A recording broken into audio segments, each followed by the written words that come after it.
Today on the Relationship Renovation podcast, we do something kind of fun. We dive into a Reddit subreddit around Am I the A-hole? And we answer a question around fidelity, around what do you do once you've crossed a boundary? No, you are not the a-hole. It sounds like you really care. Can you still be friends with that person? Can your partner still be friends with that person? To me, it's coming up with an agreement that feels fair for both. It's a really fun episode, and we dig into a topic that unfortunately is not that uncommon. So stay tuned. Is my husband the asshole for cooking the hot dog wrong?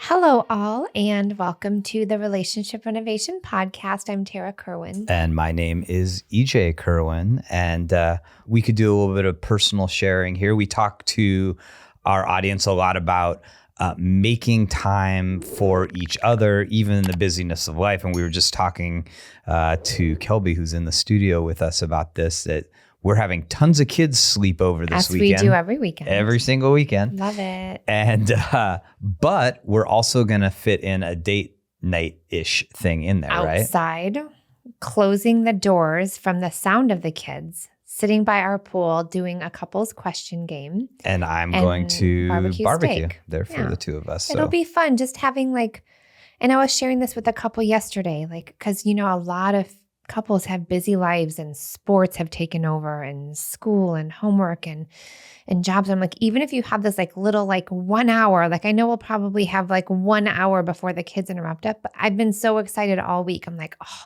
what are we going to barbecue? What are we going to have to drink? I can't wait to have that hour with EJ. It's fun. Really exciting. So even if you just have an hour, even 30 minutes, just create a space in your own living environment. You don't have to go out. You don't have to go to a spa, although that would be very nice. I'd love to do that. One day. Yeah. All right. So we're doing something kind of fun today. And new to me. And new to Tarah. So we're going to jump on a little bit of a trend. And it's the Am I an A-hole or Am I the A-hole? And it's on Reddit. And individuals go on, and this is in the relationship category. And they post a situation in their life that they want to know, am I the A-hole? Am I the person who is being a jerk in this situation? Or is it fair for me to feel this way or do this thing? I just want to say whoever does these posts, very vulnerable to hearing probably lots of different opinions. Yeah, and we're offering the feedback of a couple of clinicians. Let's do that. So professional feedback. All right. So I'm going to read this, and then we're gonna give our honest response. And this is my first time hearing this. Yes. Am I the a-hole? Am I the asshole for not wanting my wife to remain friends with the person that she cheated on me with? All right, here we go. My wife, 23 and female, recently expressed a need to have more friendships. We had recently moved, and it's been difficult for both of us to make new friends. I work 12-hour shifts. I know she had been feeling very lonely for quite some time due to the lack of much social interaction, so she downloaded Bumble Friends to see how it could go. I didn't think anything of it, and I encouraged her to make a new friend. Well, she ended up finding a friend that she liked, and one night while I was home off from work, she invited this new friend over. It seemed like the meetup was going well, and I spent most of the evening giving them space to hang out. Well, as the night progressed, my wife ended up quickly asking the new friend to leave. She came to me immediately after expressing that the friend had just expressed a desire to kiss her. I was very upset and mad at this new friend and immediately expressed that I no longer wanted her to remain friends with her. My wife agreed initially that she didn't want to be friends with someone who disrespected our marriage. Now, the next 2 days, my wife seemed pretty upset and sad that she no longer had that friendship. It hurt my feelings that she still wanted to be friends with her, but I expressed to her she could as long as she set boundaries with the friend, and if she were to do something again, to cut it off all contact. As the days progressed, my wife became distant with me and was on the phone with her often. When I would try to even glance over her phone, she would turn it away. I became really concerned with her behavior. I asked if she was hiding something. She insisted there was nothing to hide and that I was paranoid. After fighting on and off about my insecurities and her secretive behavior, I took it upon myself to read her messages on the computer. She had told me her iCloud was not saving messages anymore on her phone, which I did not believe. Come to find out, she had not deleted the recently deleted cloud on her computer, and I found hundreds of messages between her and this friend. The messages were sexual in nature, and I even saw she had sent her an address to meet up while I was at work. I felt betrayed and immediately felt like a knife went through my chest. I confronted her immediately. She admitted to the behavior and said they had never did anything physically in person, which I have a hard time believing. She expressed the reason she did it was because we had not been having sex for a long time due to me struggling with my mental health. I kind of understood why she may have felt neglected by me sexually, but I did not know she would ever think to even speak with another person sexually since we are married. The day after finding out was horrible, and I felt incredibly guilty saying that she could not be friends with this person. She tells me that she feels empty without their friendship, and this friend understood her in ways I did not. I expressed again how uncomfortable this is making me and how I don't understand why she can't cut it off if she still loves me and respects me. She still has not cut off communication with her and is still making me feel guilty about saying I don't want her to communicate with her anymore. She even said she no longer sees us having a sexual relationship in the future. Everything is a mess. I just don't want to go back to the way it was before I found out all of this. Am I the asshole for not wanting her to continue her friendship with her for the sake of her own happiness? There's a lot of emotion in that question. Yeah. There's a lot of issues around respect and boundaries and infidelity and thirds in the relationship. There's a lot of caring too on the part of this person that wrote that on Reddit, because it sounds like they really want to support their partner in having a really healthy, friendship and peer support group, but now it's become a threat to the relationship. And for me, as just personally and also as a marriage counselor, anything that feels threatening to the relationship, you have to say that's not okay right now and focus on how did that threat even get into the crack of this relationship. And I get it. I hear long work hours and like reduced intimacy, but you focus on that first and try to understand the cracks so that this other threat doesn't come into the relationship. And again, it sounds like this couple might be young. I think I heard you say 20s. 23 and 25. And we usually don't even have the skills to understand what those cracks are. And so for me, no, you are not the a-hole. It sounds like you really care and that you really want to see your spouse thrive and feel very happy. However, this threat has caused a lot of distress.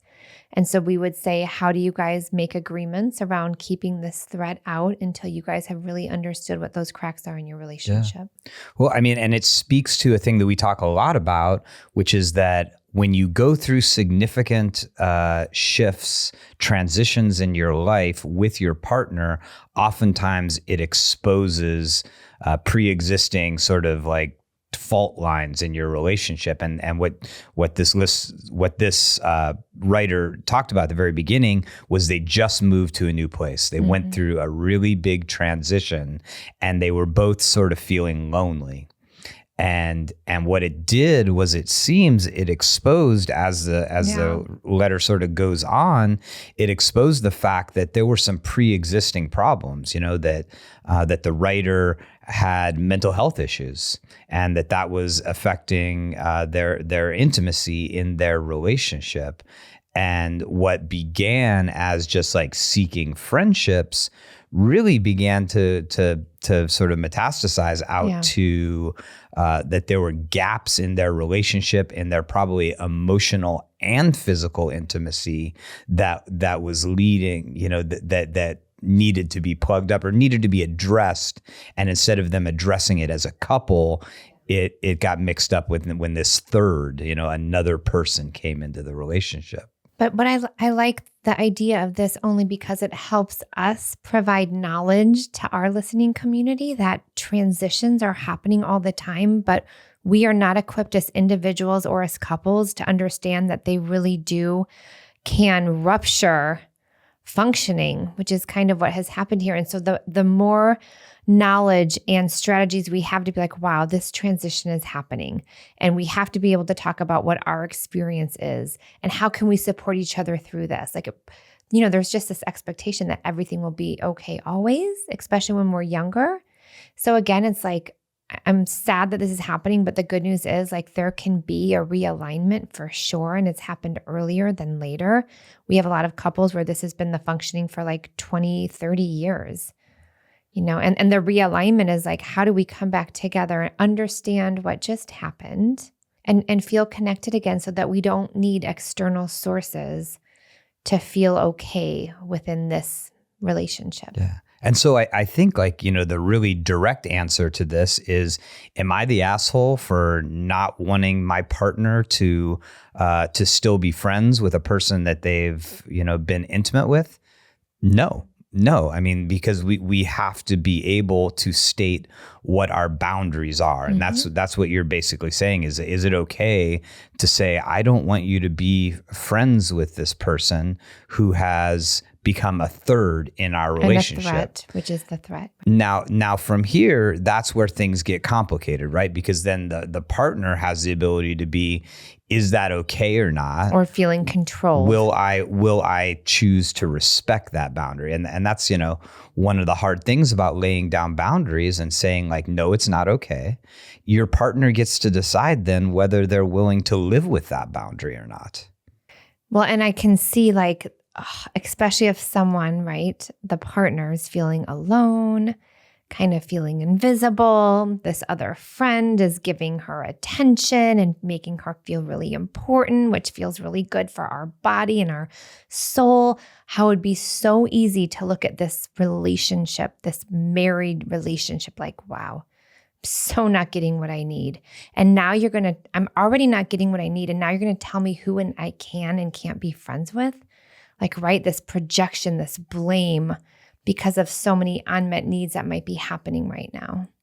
So if you're a member of our audience and you're listening to this and you relate in any way to this and you see your partner there's a third in your relationship, that some boundary has been crossed, that you're not comfortable with it, what's the advice to that couple? To me, it's coming up with an agreement that feels fair for both so that you can process whatever is happening and you can understand where the cracks may be so that you can become more whole as a couple functioning, right? It's called secure functioning. It's what we try to do with all of the couples we see. Like, how do we create a relationship that's inevitably going to go through ups and downs, yet there's this trust that it will be okay. Well, now this threat has posed, right? It's not going to be okay. And now we're going to start functioning out of fear, which then that's when all of our own baggage comes in anyway from our early selves. So I would say that really probably seeking professional assistance from a couples counselor to help understand what happened and maybe some forgiveness and understanding and giving each other another chance. Because the motivation for, right, a peer support group is there. It's just, it happened in a really bad way. Yeah. Well, and I think like sort of, this is antithetical to where this came out of, which is, am I the asshole? Is that like in these situations, neither person really is, that this person who crossed the boundaries, probably was suffering and lonely, totally. and that person has a lot going on and needs to process and get support and needs some empathy from their partner. And the person who feels betrayed and who is trying to have, a boundary and say, it's not okay for you to cross that boundary again. It's not okay for you to be friends with that person, that person is in a really difficult place and they're suffering, and that neither of you are bad people, but instead you're just people who are dealing with a thing that's super common in relationship where intimacy breaks down and the way in which you cope with it is not healthy. And establishing boundaries as a sign that you really respect yourself and the relationship. And it sounds like even, the partner that kind of maybe crossed the boundary with this friend, that immediately when this right, friend crossed that boundary, she went and told her spouse, like, this is happening. This happened, that I don't feel comfortable with that. So there's something there. There's a sense of honesty there, but it can get blurred when something else outside of our relationship is meeting our needs and it feels really good, because we don't like to suffer. No, thank you. I'm good. Yeah. Right. So. Well, I mean, so that's just, it's such a common dynamic that we deal with is there's a transition, there's needs that aren't getting met, there are unhealthy ways that the couple communicates about it. There are boundaries crossed. And then it's like you almost don't know until you're in this place of being like really fractured that you have some work to do. And so the advice to this couple is, if you want to make it work, that you have to accept that this is just a normal thing that happens, that both of you are suffering, that both of you have been in a difficult place. Mm-hmm. And now it's like, hey, are we going to use this information to grow individually? Are we going to use this information to grow as a couple? Or both. And hopefully both. Hopefully both is where we end up. And here's my thing too. Even if you decide, wow, this relationship just isn't for us, but it sounds like there's a pretty good friendship there, right? It does sound like there's a lot of support and respect. And so I would say going through this, because couples, right, we get couples in their 30s, 40s, 50s, where kids have already happened and just all this baggage has already happened. Like, look at this and grow from this, so that whether you stay together in your current relationship or you decide, wow, this is that you are going to grow as a person and understand what happened, so you don't make that same mistake again, whether it's in your relationship with the partner you're with now or in your next relationship. It's an opportunity for growth. Yes. So in conclusion, going back to the very beginning, am I the asshole for not wanting my wife to remain friends with the person she cheated on me with? No. So we hope you all had a enjoyable time checking this out. It's kind of a fun way for us to delve into a subject using this Reddit relationship category. Yeah, I thought it was fun, good. Tara. Did you like that? I really did. Because there's so many different themes in there, right? Like, I could turn that one question into like a 2-hour podcast. There you go. But yeah, it was fun. So thank you. All right. Well, please, I hope you enjoyed this. If you have an Am I the Asshole that you think is particularly interesting and you'd like us to check it out, this is something we're just going to throw in once in a while, just kind of for fun and just a way to explore different interesting issues within relationships. So please, info@relationship renovation, go ahead and send us, or your questions, something in your relationship that you'd like us to talk about, to explore from our perspective as a couple of clinicians who've helped a lot of couples, make their way back together. I'm going to put a question on Reddit. Yeah. It's about.